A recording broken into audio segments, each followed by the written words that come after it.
আপনার একটা YouTube channel আছে যেটাতে আপনি ভিডিও ছাড়েন এবং ঠিকমতো ভিউ আসে না, দেখবেন বড় বড় চ্যানেলগুলোতে অনেক ভিউ আসে। সেগুলো আসে কারণ ইউটিউব তাদের ইমপ্রেশন দেয়। আপনার ছোট চ্যানেলে হয়তো বা 50টা কিংবা 20টা বা 30টা যেটাই হোক না কেন ফলোয়ার সাবস্ক্রাইবার আছে, সেই সাবস্ক্রাইবারগুলো আপনার ভিডিও দেখছে না। আসলে ইউটিউব আপনাকে ইমপ্রেশন দিচ্ছে কি না তা আপনাদের দেখাতে চলেছি। চলেন একটু মোবাইল স্ক্রিনে যাওয়া যাক এবং আপনাদের ইউটিউব থেকে ইমপ্রেশন দিচ্ছে কি না তা দেখিয়ে দিই। আমরা ফোন স্ক্রিনে চলে এলাম। আপনাদের একটি অ্যাপস ডাউনলোড নিতে হবে, সেটি হলো ইউটিউব স্টুডিও। এটি প্লে স্টোরে ইউটিউব স্টুডিও সার্চ দিলে পাওয়া যাবে।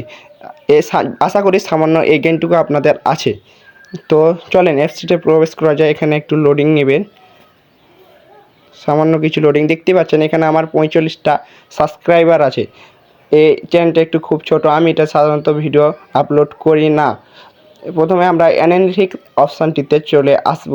অ্যানালিটিক্স অপশানটিতে আসার পরে কন্টেন্ট এই অপশানটিতে যাব। কন্টেন্টে ভালো করে বুঝে নিন, আপনার পরে এটা সুবিধা হবে। কন্টেন্ট অপশানটিতে যাওয়ার পরে একটু সামান্য লোডিং নেবে। একটু টান দেবো আমরা। দেখেন এই যে দেখেন 18K ইমপ্রেশন দিয়েছে আমাকে ইউটিউব। এই ছোট্ট একটি চ্যানেল এখানে 18K ইমপ্রেশন দিয়েছে।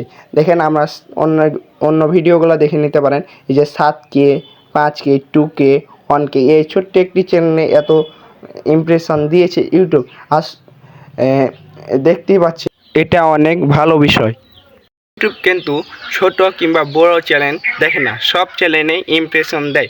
আসলে আপনাদের ভিডিও কোয়ালিটি কিংবা ভিডিও ছাড়া নিয়মে কিছু ত্রুটি থাকে, তার কারণে আপনাদের ভিউ আসে না।